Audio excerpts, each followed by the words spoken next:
कल्पना कीजिए, आप एक रेगिस्तान में खड़े हैं। चारों तरफ प्राचीन खंडहर, ऊंचे पत्थरों पर उकेरे हुए योद्धा और दूर कहीं एक विशाल महल के अवशेष। यही जगह है परसेपोलिस। कभी ये दुनिया के सबसे शक्तिशाली साम्राज्य का दिल हुआ करती थी, पर्शियन एम्पायर।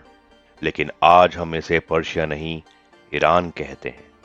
सवाल यह है, एक महान सभ्यता जिसका नाम हजारों साल तक पर्शिया रहा, वह अचानक ईरान कैसे बन गई?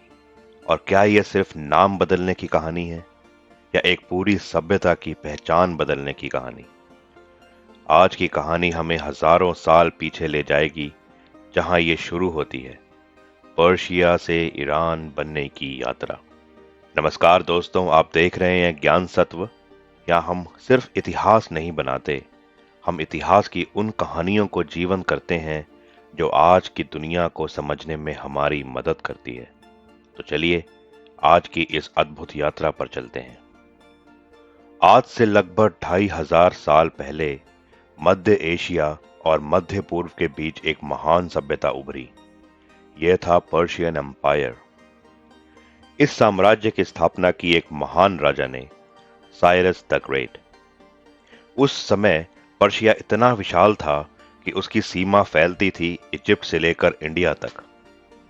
यह सिर्फ एक साम्राज्य नहीं था, यह उस समय की दुनिया का सबसे बड़ा और सबसे संगठित राज्य था।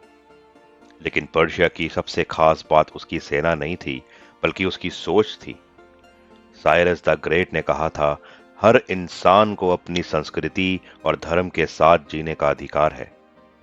आज कई इतिहासकार इसे दुनिया की शुरुआती ह्यूमन राइट्स फिलॉसफी मानते हैं। लेकिन जितना बड़ा साम्राज्य, उतनी बड़ी चुनौतियां। पर्शिया का सामना हुआ एक नई शक्ति से, ग्रीस। दोनों के बीच हुए युद्ध इतिहास में आज भी पढ़ाए जाते हैं, मैराथन, थर्मोपाइले। इन युद्धों ने पूरी दुनिया की राजनीति बदल दी, लेकिन असली झटका अभी बाकी था। एक युवा राजा जिसका नाम था अलेक्जेंडर द ग्रेट, उसने पर्शिया पर हमला किया और सिर्फ कुछ वर्षों में पर्शियन एम्पायर टूट गया। लेकिन एक अजीब बात हुई, साम्राज्य खत्म हो गया, लेकिन पर्शियन पहचान खत्म नहीं हुई। क्योंकि यह सिर्फ एक राज्य नहीं था, यह एक सभ्यता थी। सदियों बाद 7वीं सदी में अरब मुस्लिम सेनाएं पर्शिया तक पहुंची और धीरे धीरे यह क्षेत्र इस्लामिक सिविलाइजेशन का हिस्सा बन गया।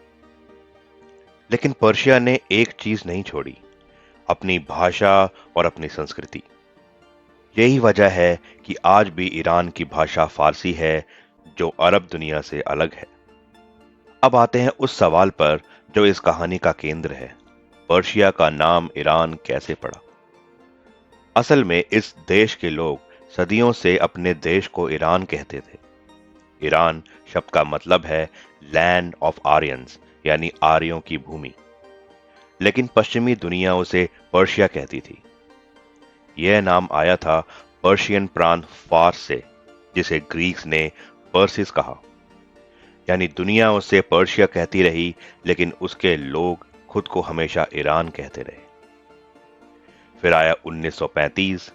ईरान के शासक रजा शाह पहलवी ने दुनिया के सभी देशों से कहा, अब हमारे देश को पर्शिया नहीं, ईरान कहा जाए।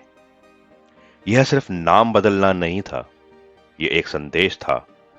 ईरान यह दिखाना चाहता था कि वह सिर्फ प्राचीन कहानियों का देश नहीं, बल्कि एक आधुनिक राष्ट्र है, जिसकी पहचान हजारों साल पुरानी है। 21 मार्च 1935 से दुनिया ने पर्शिया को आधिकारिक रूप से ईरान कहना शुरू कर दिया। नाम बदल गया, लेकिन इतिहास वही रहा। आज भी जब हम पर्शियन पोइट्री, पर्शियन कारपेट्स या पर्शियन कल्चर की बात करते हैं, तो वह उसी सभ्यता को याद दिलाती है जो हजारों साल पहले उभरी थी। इसीलिए आज भी पर्शिया और ईरान दोनों नाम इस्तेमाल होते हैं, एक इतिहास के लिए और एक आधुनिक राष्ट्र के लिए। पर्शिया का नाम ईरान हो चुका था, लेकिन 20वीं सदी में मिडिल ईस्ट की एक और चीज ने पूरी दुनिया का ध्यान खींचा, तेल और समुद्री रास्ते। पर्शियन गल्फ और उसके आसपास के समुद्री रास्ते दुनिया की अर्थव्यवस्था के लिए बेहद महत्वपूर्ण बन गए। इसी क्षेत्र से गुजरते हैं वे मार्ग जिनसे दुनिया के बड़े हिस्से तक तेल और व्यापारिक सामान पहुंचता है। इस क्षेत्र में एक जगह है हॉर्मज़ स्ट्रेट। यह इतना संकरा समुद्री रास्ता है कि अगर यहां तनाव बढ़ जाए तो पूरी दुनिया के तेल व्यापार पर असर पड़ सकता है। यही कारण था कि कई बड़ी शक्तियां अमेरिका, यूरोप और बाद में अन्य देश इस क्षेत्र में अपनी मौजूदगी बनाए रखना चाहते थे। धीरे धीरे मिडिल ईस्ट सिर्फ एक भौगोलिक क्षेत्र नहीं रहा, यह दुनिया की राजनीति और रणनीति का केंद्र बन गया। समय के साथ मिडिल ईस्ट के देशों के बीच भी अलग अलग राजनीतिक सोच उभरने लगी।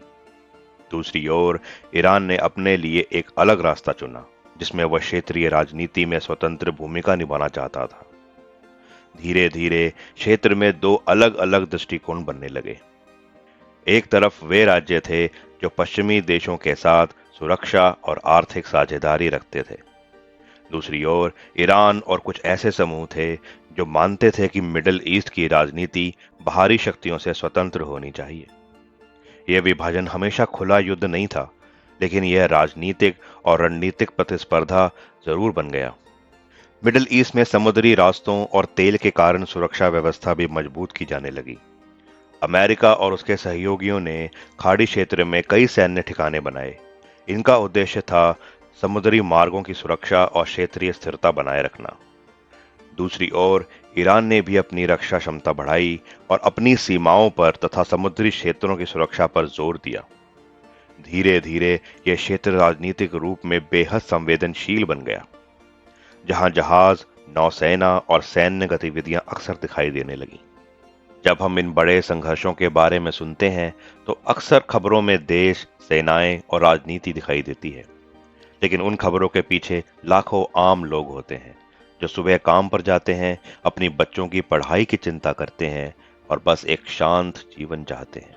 इतिहास बताता है कि युद्ध का सबसे बड़ा असर आम लोगों पर पड़ता है, उनके घरों पर, उनके भविष्यों पर, उनके सपनों पर।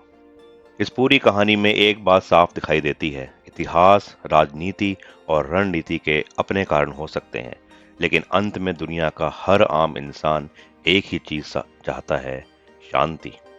क्योंकि चाहे कारण कुछ भी हो, युद्ध कभी भी किसी के लिए आसान नहीं होता और शायद यही वो उम्मीद है जो आज भी दुनिया को आगे बढ़ने के लिए ताकत देती है। अगर आपको भी ये कहानी पसंद आई हो तो वीडियो को लाइक करें, कमेंट में जरूर बताइए कि आपको ये कहानी कैसी लगी और ज्ञान सत्व को सब्सक्राइब करना मत भूलिए, ताकि हम आपके लिए ऐसी ही दिलचस्प और ज्ञान से भरी कहानियां लाते रहें। तब तक के लिए अपना ख्याल रखिए, खुश रहिए। Thank you for watching.